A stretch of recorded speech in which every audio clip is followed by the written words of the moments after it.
So, dito nga po mga kalingap mga ka-EDSI, ito nga ba ang magiging part 72 ng tambalang EDSI? Susuotin ni Beyonce sa ribbon cutting, ready na. So, yan po yung ating pag-uusapan po mamaya mga kalingap mga ka-EDSI. Pero bago po natin ipagpatuloy ang video ito sa mga bago pa lang po sa ating munting channel, huwag po natin kalimutang suportahan ang naman ng Kalingap Kuya Val Santos Matubang at Kalingap Rob. At paunawa, panoorin po muna ang full video bago mag-comment para malaman ang nilalaman nito. So, dito nga po mga kalingap mga ka-EDSI, ito nga ba ang part 72 ng tambalang EDSI? At susuotin ni Beyonce sa ribbon cutting, ready na. So, dito nga po mga kalingap mga ka-EDSI, siyempre unang-una, i-congrats po muna natin itong si Beyonce at ang kanyang pamilya nga po.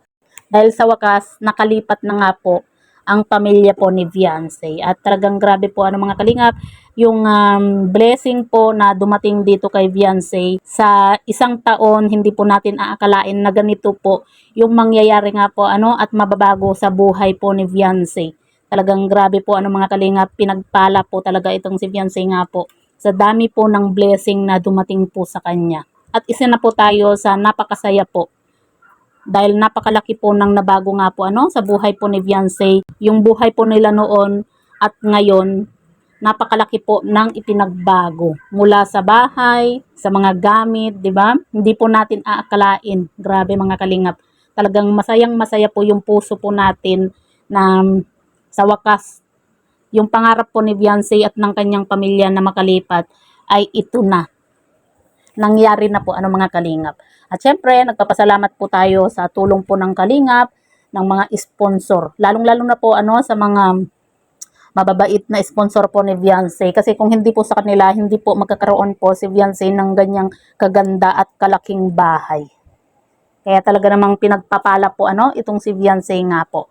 At yan nga po mga kalingap, bukas na nga po yung ribbon cutting ng bahay po nila Beyonce at marami po tayo na excited nga po.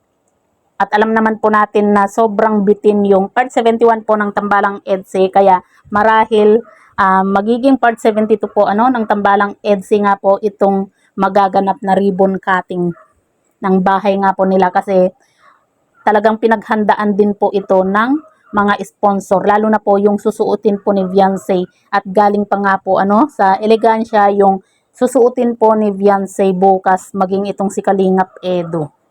At yan po mga kalingap, mapapanood nga po natin sa vlog nga po ni Kalingap JJ nung time na kinuha na po nila yung susuotin po ni Beyonce para sa ribbon cutting. Kaya abangan na lang po natin bukas mga kalingap mga ka-EDSI yung ribbon cutting at sigurado po tayo na marami pong ganap.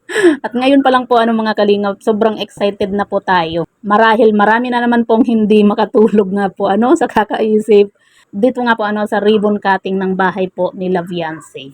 So yan po mga kalingap mga ka-EDSI, abangan na lang po natin yung ribbon cutting bukas.